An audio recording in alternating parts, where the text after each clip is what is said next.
Okay, this is the car with one time going over doing a cut and bulk. Well, really just a cut and clean. I wouldn't call it a buff yet, but it's actually really smooth right now. I probably got 92% of all the dust and dirt grit out of it. And the shine coming back pretty good already.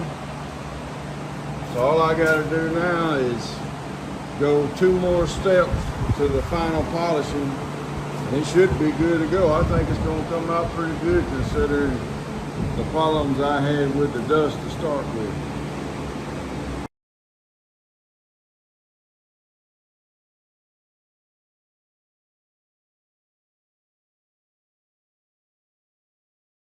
Hey everybody, want to give y'all a quick update on my car projects.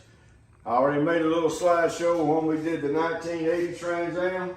Did it all completely by myself, paint and everything. It ain't great, but it's pretty good for a beginner.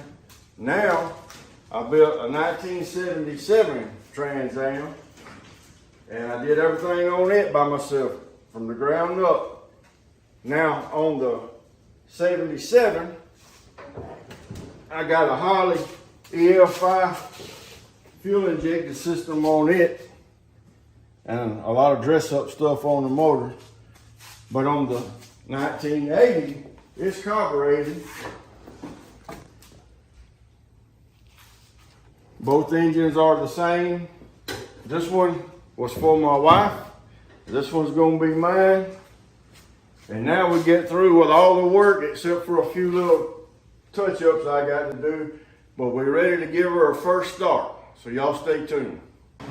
All right, this is the first start with the Harley EL5.